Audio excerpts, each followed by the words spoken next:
René Guénon, correspondance avec Noël Maurice Denis Boulet. Sétif, 3 janvier 1918. Chère mademoiselle, quand j'ai reçu votre aimable lettre, la semaine dernière, je pensais vous écrire, et je l'aurais fait plutôt sans une grippe qui m'a rendu assez souffrant, et dont je ne suis même pas encore complètement débarrassé. Nous avons eu un froid très intense ces derniers jours, jusqu'à -12 la nuit. La température semble se radoucir, heureusement, mais vous voyez qu'il n'y a pas qu'en France qu'on souffre des rigueurs de l'hiver. Je ne sais si Germain vous a dit quelles sont les classes que j'ai à faire ici. En plus de la philosophie, j'ai le français en première et le latin en première et en seconde, ce qui ne m'amuse pas du tout, je vous assure, d'autant plus que les élèves sont en général d'une nullité extraordinaire, surtout en latin. Il est vrai que, pour les examens, on est moins difficile à Alger qu'à Paris. Et puis, comme les candidats ont pour la plupart de très bonnes notes en arabe, il leur suffit d'avoir 4 ou 5 en français et autant en latin pour être reçus. Je n'ai que très peu d'élèves en philosophie, 3 seulement, plus 2 de mathématiques. Ceux-là ne vont pas mal. Ils s'y sont même mis plus vite que cela n'arrive souvent. Les élèves de première et de seconde sont bien plus nombreux, malheureusement, et la correction de leurs devoirs me prend beaucoup de temps, de sorte que, jusqu'ici, je n'ai pas encore pu travailler pour moi. Je ne sais même pas trop comment je ferais si je n'avais pas mon cours tout préparé d'avance. Ce surcroît de besogne est dû au manque de professeurs, chose d'autant plus étonnante que le collège est important et compte près de 400 élèves. Songez qu'un seul professeur est obligé de faire le latin en troisième, quatrième, cinquième et sixième, et alors on réunit les classes deux par deux. Dans ces conditions, il n'y a vraiment pas lieu de s'étonner de la faiblesse des résultats. Nous habitons tout près du collège, de sorte que je n'ai plus la fatigue des voyages quotidiens, ce qui est appréciable, surtout en hiver. Il y a encore ici un autre avantage pour moi, c'est que le poste que j'occupe était vacant d'une façon définitive, son titulaire ayant été nommé à Blida. Je n'ai donc plus à craindre la même mésaventure que l'an dernier, tandis que, si j'avais encore remplacé un mobilisé, celui-ci aurait toujours pu revenir d'un moment à l'autre, et alors il aurait fallu changer de nouveau. Ce n'est pas que nous ayons l'intention de rester ici indéfiniment, seulement il faudra peut-être que nous y prolongions notre séjour un peu plus que nous n'y comptions.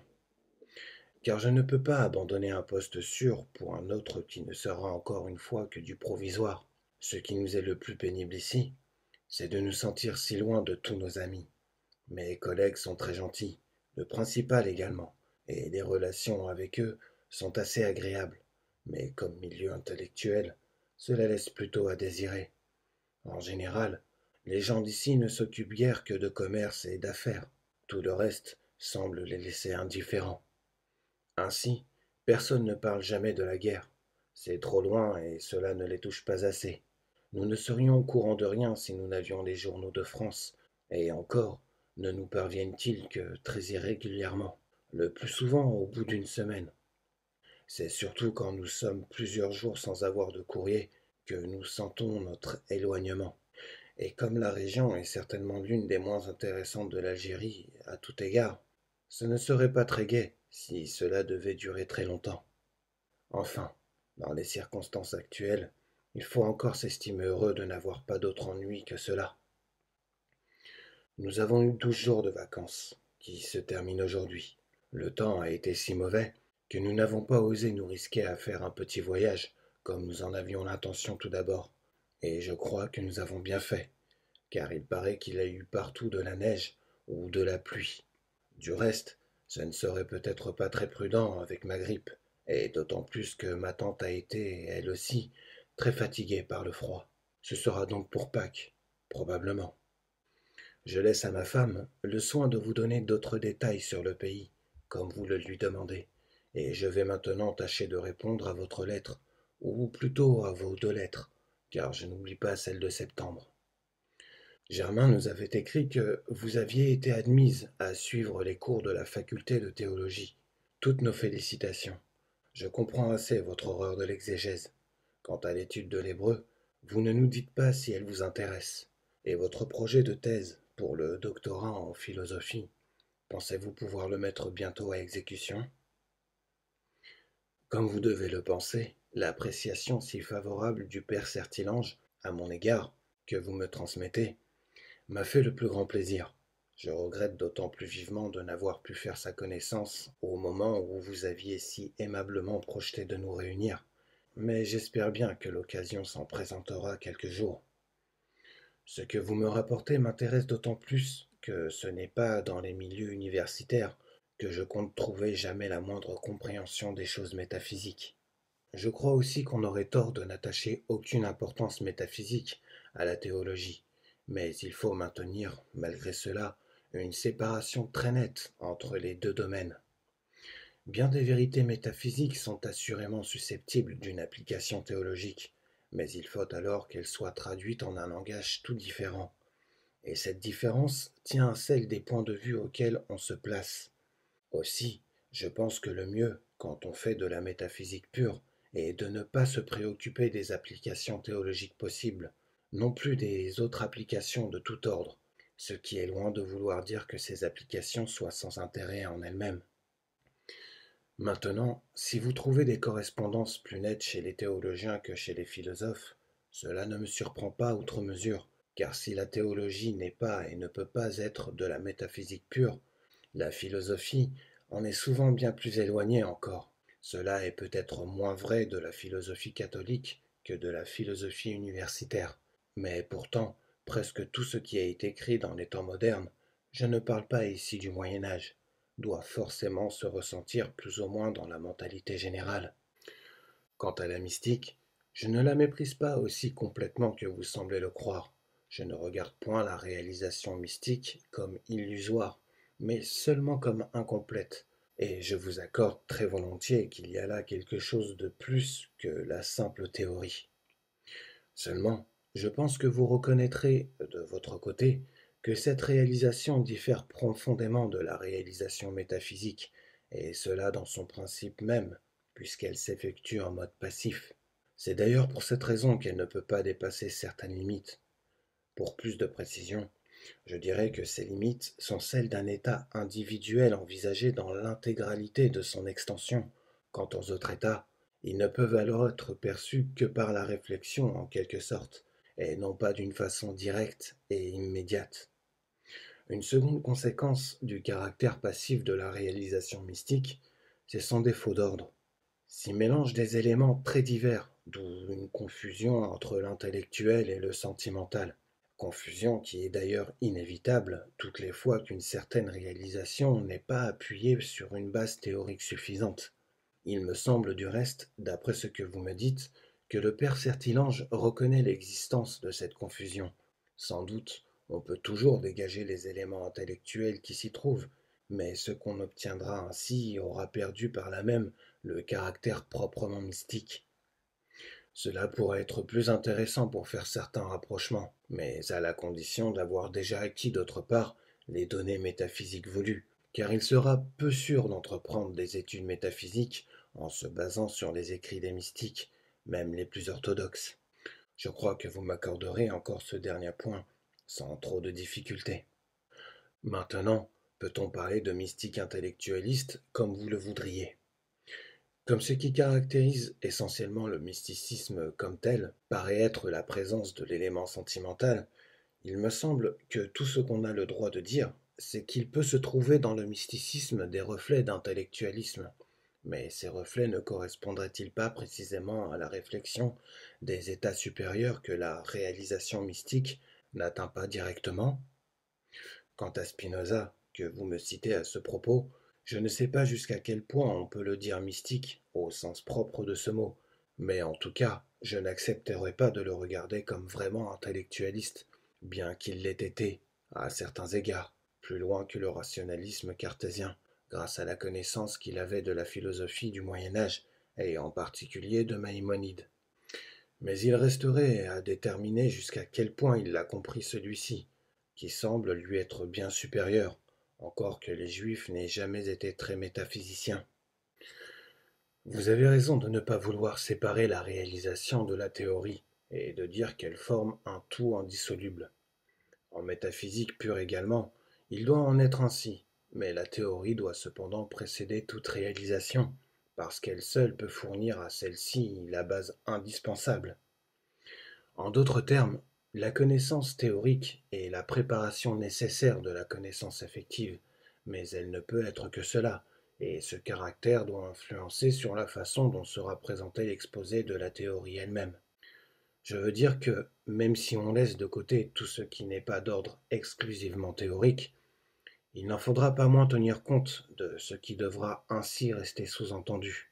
C'est ce qui se produit sous l'emploi des mots virtuellement et effectivement, qui nous a justement amené à aborder cette question de la réalisation.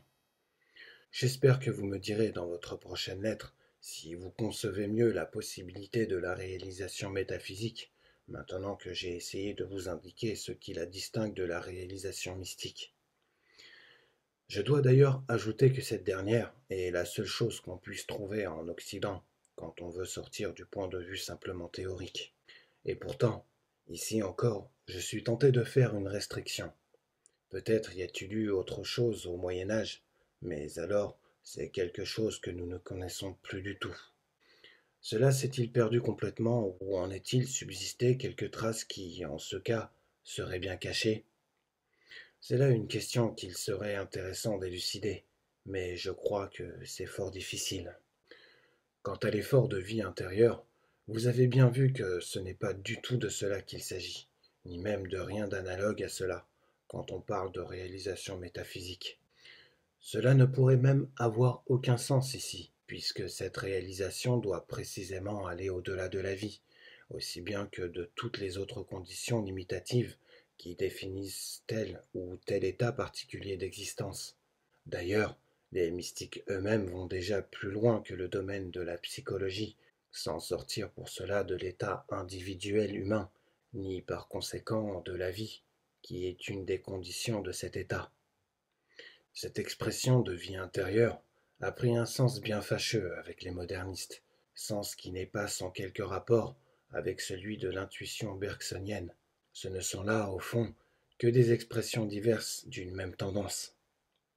À propos de ce qui précède, je note encore pour y retenir une autre fois que l'affirmation de l'identité métaphysique du possible et du réel prend un sens beaucoup plus précis quand on le rapporte au point de vue de la réalisation, et que c'est ce même point de vue seul qui peut lui donner toute la portée qu'elle doit avoir.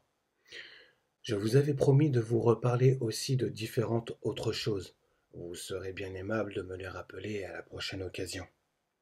Je passe à un autre point. En distinguant dans l'être humain l'élément sentimental et l'élément mental, il est bien entendu que je ne veux parler que de ce qui est individuel. Il ne peut donc pas être question alors de l'élément intellectuel proprement dit, qui est supra-individuel. Vous objectez à cela que l'individu est virtuellement tout connaissant. Mais on ne peut pas dire cela, car si c'est vrai de l'être humain, ce n'est pas en tant qu'individu, mais bien au contraire, en tant qu'il se rattache aux états supra-individuels et qu'il a la possibilité d'entrer en possession de cet état, lequel ne constitue avec l'état individuel qu'un seul et même être total. Maintenant, l'élément intellectuel est précisément ce qui relie entre eux tous ces états de l'être total, mais c'est pour cela qu'il appartient au domaine d'aucun de ces états pris en particulier. Il rencontre seulement ce domaine en un point, qui en constitue d'ailleurs le centre véritable. C'est seulement cette rencontre, ou cette incidence avec la réfractation qui en est la conséquence, qui peut, lorsqu'il s'agit de l'état individuel humain, devenir consciente. Et c'est là d'ailleurs une condition nécessaire pour que cet état puisse servir de base à une réalisation atteignant des états supra-individuels. Pour ces derniers, il ne peut plus être question de conscience au sens propre de ce mot, ou bien, si l'on veut continuer à se servir de ce terme en le transposant dans l'universel, il faut avoir le plus grand soin d'indiquer qu'on ne le prend plus dans son acception ordinaire et psychologique. Je ne sais si je me fais suffisamment comprendre, mais en tout cas, je ne vois pas pourquoi il y aurait lieu de donner à l'élément intellectuel un autre nom, du moins quand on se tient strictement au point de vue métaphysique. Il peut en être autrement quand on veut passer de là à cette traduction théologique dont je vous parlais précédemment. Je ne sais pas au juste en quel sens vous prenez l'idée d'incarnation quand vous dites que je dois la regarder comme anti-métaphysique. Pourriez-vous me donner quelques précisions là-dessus? De quelque façon qu'on l'entende, il faut cependant maintenir que le principe intellectuel est essentiellement non incarné, en raison de son caractère extra-individuel. À plus forte raison, en est-il de même de la personnalité dont ce principe intellectuel est en quelque sorte la projection à travers tous les états de l'être. Si vous ne voyez pas encore nettement le sens de ce terme de personnalité, je vous prierai de me poser à ce sujet quelques questions précises, et je m'efforcerai d'y répondre de mon mieux. La notion de la puissance obédientielle, dont vous m'indiquez la définition, paraît en effet se rapprocher de la conception métaphysique des états multiples de l'être. Seulement, n'y a-t-il pas lieu d'établir, pour cette définition, une distinction entre le cas de la nature humaine et celui de la nature angélique, celle-ci ne comportant pas les mêmes possibilités que celle-là? La question mériterait sans doute d'être examinée d'un peu plus près. Quant à la non-contradiction intrinsèque, elle est un caractère de toute possibilité, quelle qu'elle soit, mais elle ne peut à aucun degré être regardée comme une limitation, car cela reviendrait à dire que l'impossible, qui n'est rien, limite le possible, qui est tout. Dire que les possibilités sont limitées par la non-contradiction intrinsèque est une imperfection de langage qu'il serait très difficile d'éviter. Pour le vocabulaire, je ne crois pas qu'une grande complication soit si nécessaire que cela à la précision. Je crois même que la perfection apparente qu'elle donne à l'expression est tout illusoire et ne compense pas les inconvénients qui peuvent, d'autre part, résulter de cette complication. Ces questions de vocabulaire n'ont d'ailleurs en elles-mêmes qu'une importance assez secondaire. L'essentiel est de se faire comprendre le mieux possible, et c'est pourquoi je trouve qu'il faut éviter les complications inutiles. Au lieu d'inventer des termes nouveaux, il est préférable de bien préciser le sens de ceux qu'on emploie, sans se préoccuper outre mesure de l'abus qui a pu en être fait par d'autres. Je vous disais que je n'avais pas encore trouvé le temps de travailler depuis mon arrivée ici. J'ai cependant lu la thèse de Boutroux sur la contingence des lois de la nature et aussi l'évolution créatrice de Bergson. Je trouve que la première ne vaut pas sa réputation, et quant à la seconde, elle n'a fait que confirmer l'opinion que j'avais de son auteur. Tout cela est terriblement confus, et c'est là-dedans surtout qu'on peut trouver des complications inutiles, pour le fond aussi bien que pour la forme. Vous avez sans doute appris, comme nous, la mort de Durkheim. Vous souvenez-vous de la réflexion que Dombes avait faite à son sujet, le jour de votre examen de licence? Il ne s'était pas trompé en disant qu'il n'en avait plus pour longtemps. Si seulement sa disparition pouvait changer quelque chose à l'esprit de la Sorbonne. Souhaitons-le, mais sans oser trop l'espérer. Ce pauvre Germain n'a vraiment pas eu de chance de tomber malade juste au moment où il devait passer son examen de physique. Nous nous demandons s'il va le préparer de nouveau pour la prochaine session. En tout cas, le séjour à la campagne et le changement d'occupation vont certainement lui faire du bien, mais il est très regrettable qu'il n'ait pu être débarrassé cette fois d'une chose qui l'ennuie tant et qui le fatigue, d'autant plus qu'elle est moins dans ses goûts. Nous avons été très heureux d'apprendre par Germain que la santé de madame votre mère s'était bien améliorée. Nous souhaitons bien vivement que ce mieux continue et aille encore en s'accentuant. Vous voudrez bien, chère mademoiselle et amie, accepter les vœux que je forme pour vous et les vôtres à l'occasion de cette nouvelle année, et croire à ma respectueuse sympathie. René Guénon.